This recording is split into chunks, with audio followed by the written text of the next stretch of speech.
Shawty had bright brown eyes. She'll make a grown man cry. She looks like she came from heaven.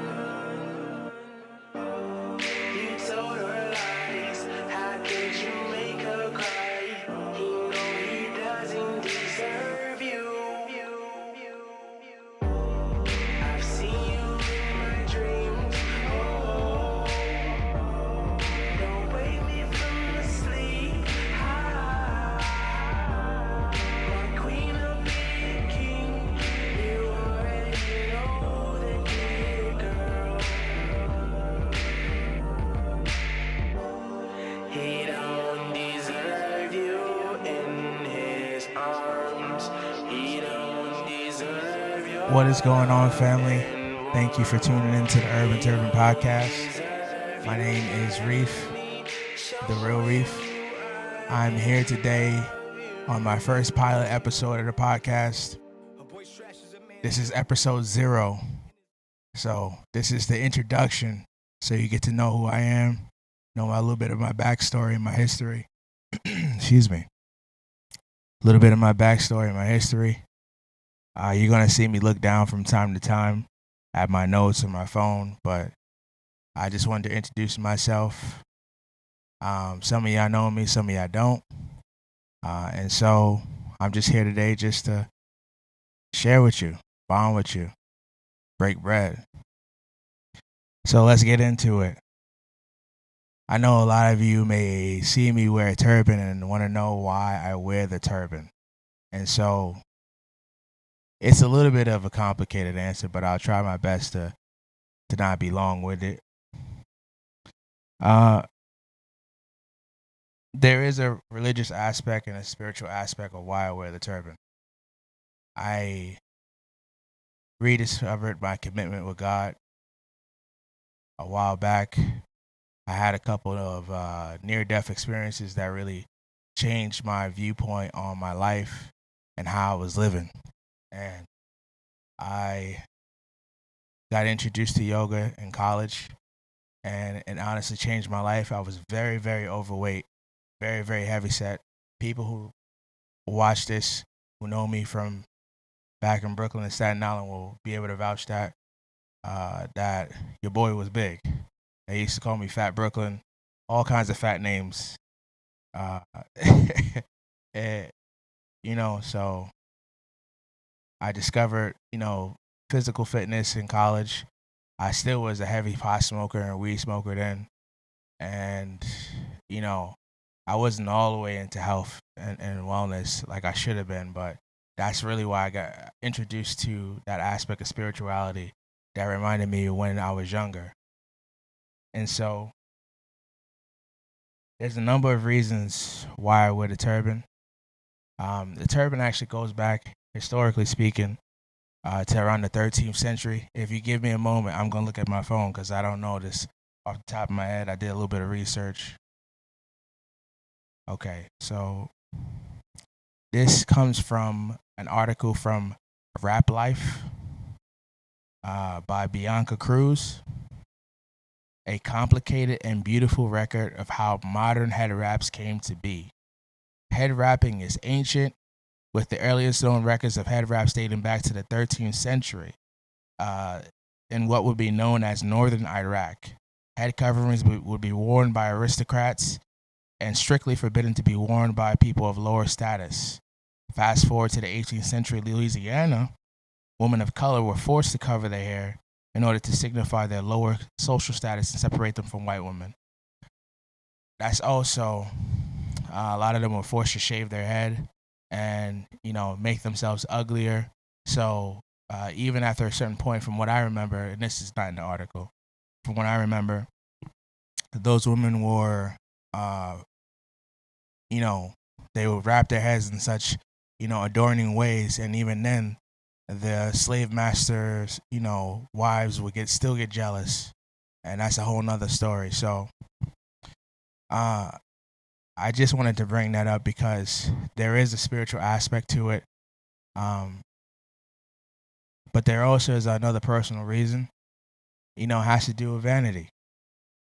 So most of you know, or some of you know, that I lost my mom at a very young age, and I started to drink and hang around people who were not really productive to my life. I gained a lot of bad habits. I started smoking weed heavily, you know, and at one point I just had to really stop and realize that, I was an addict, smoking weed, doing nothing with your life all day, drinking, to hide behind my insecurities. Long story short, I destroyed my health. I made a lot of decisions that were not in the best interest of me.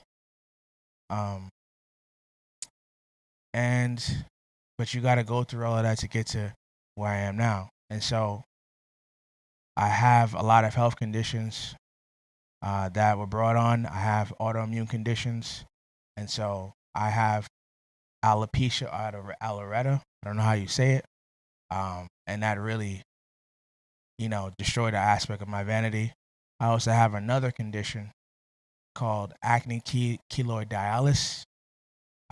It affects strictly black men, very high and predominantly, as well as Latinos and Asians. But there's no real cure for it. And so, I also understand that you have to be able to operate in the world. And so, prior to me wrapping my head, going to job interviews, people would, oh my God, is he sick? Is he diseased? Is it contagious? That's the real, treatment that I would get. And so it's very sad, but you have to find a way to be able to move in this world and adapt the best way that you can.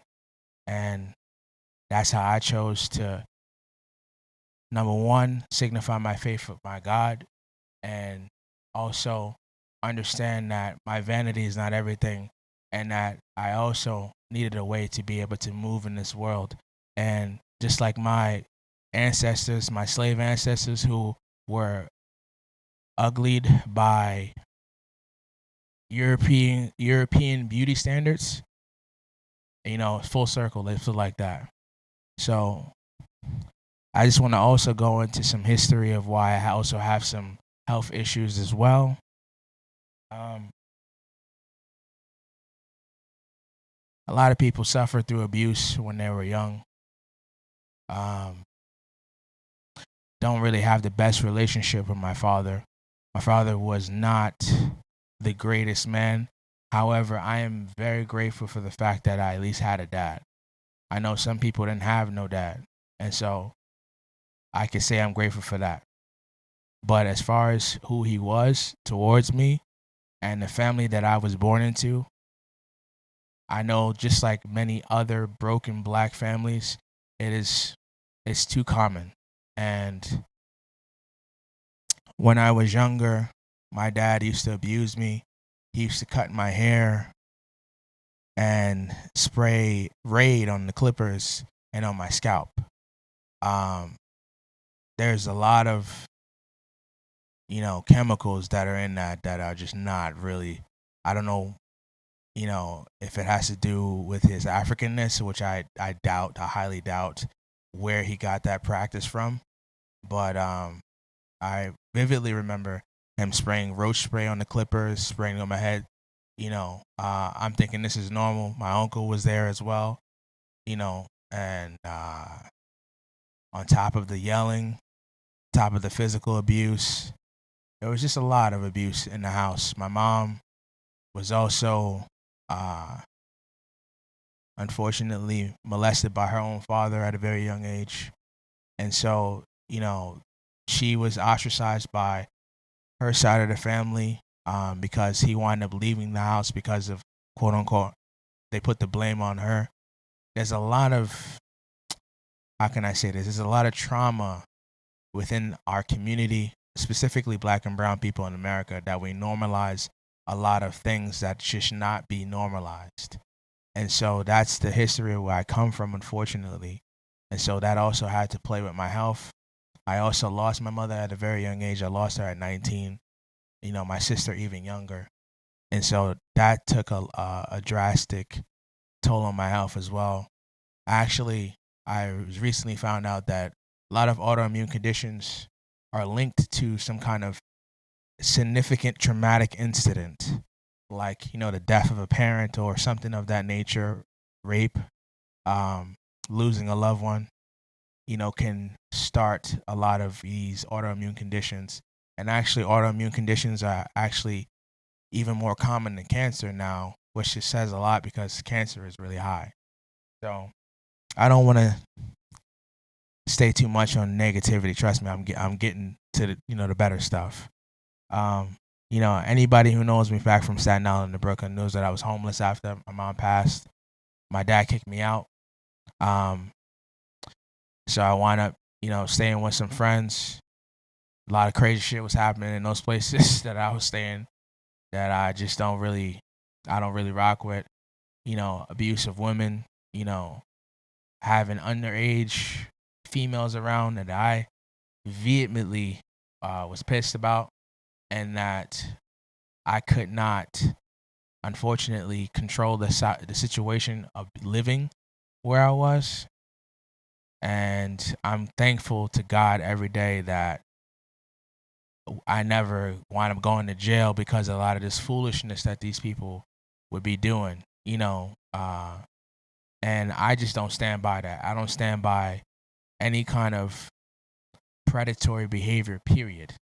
And I'm more so upset about the fact that, unfortunately, due to, my father kicking me out, I had to align myself with people who are not of the highest vibration.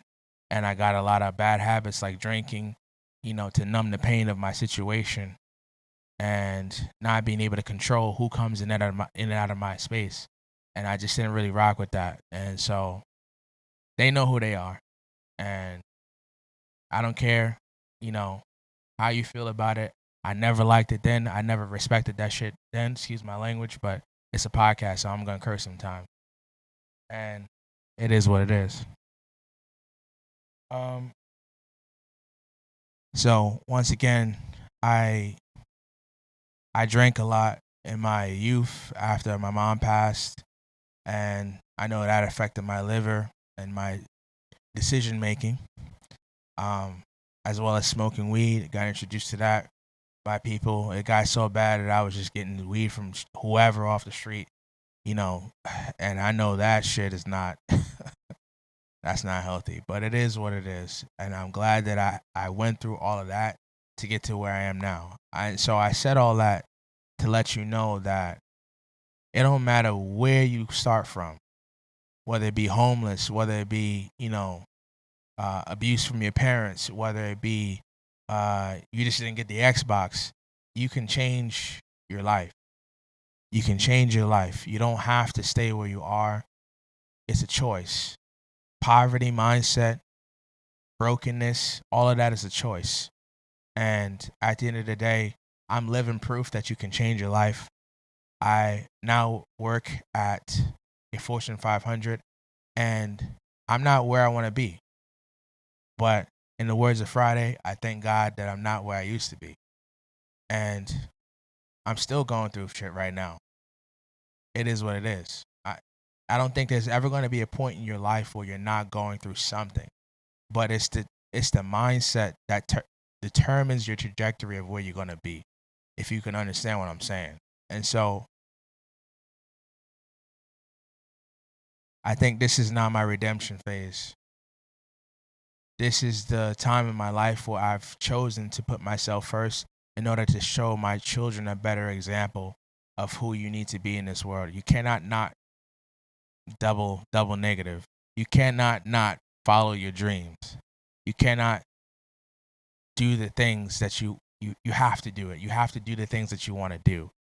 You have to be who you need to be, no matter who is trying to stop you, no matter what obstacles they put in your way, no matter the hate that you get.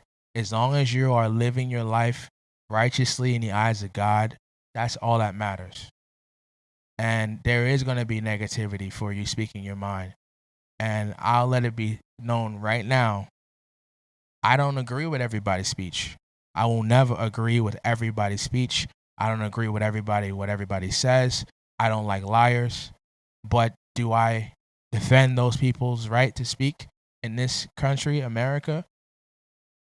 the best constitutional right that we have is freedom of speech. If you lose that, we lose everything else. And so that's why I'm now picking up the mic to share my perspective on a lot of things, because I feel like I have a lot of wealth of knowledge and value that I want to share with you guys. And I'm not a multi-millionaire, not multi-billionaire yet, but I want to take you along this journey with me and share whatever I'm able to find, whether it's spiritual, whether it's emotional, whether it's standing up for human rights, and I want to say that that's the most important thing to me, is standing up for our human rights, spreading love, not hate. It's too much of that. I personally seen too much of that in this world currently and how I grew up. And there's so much polarization in a negative way, because polarization is not bad. It just lets you know where your tribe is. And so I hope that this message resonates to people and you gravitate towards the podcast, because that's what I'm gonna be talking about, is real shit. And if you don't like it, you can check out. If you do like it, leave a comment. If you don't like it, leave a comment. It doesn't matter. I highly encourage the conversation. I need that. And in the words of an old friend, iron sharpens iron. And so I need that. You know what I'm saying? I need the hate. I need the love. I need all of it. That's what makes me who I am. So, my future plans. I am going to be dropping music on my birthday, my first single. I know some of you know that I used to do music back in the day, produce, did some stuff with local artists back home from the city, some well-known, some not. And now I'm finally, after taking a long hiatus for a lot of reasons, I'm actually going to be releasing music on a very consistent basis. So the first single is going to be called Respect. It's going to come out on my birthday, February 26th. The pre-order is going to be on February 14th. If you choose to do that, I really appreciate the support. I just want you to listen to it with an open mind. Anybody, share it, spread it. When it comes out, I appreciate it. As far as the frequency of the podcast, I'm going to make this a bi-weekly thing. I think that's what my schedule can allow right now. Hopefully one day when it starts picking up and I'm able to transition from my corporate 9-to-5 job, whack-ass job, to to doing something like this, creative, really expressing myself, then I could be able to do it more frequently. But as of right now, I think a consistent basis for me as of this point is bi-weekly. So I will be doing bi-weekly episodes, and it won't be exactly on the same day. Like, I know this will probably come out on a Thursday, on February 1st. But the next one will be, about 2 weeks, and I'll let you guys know.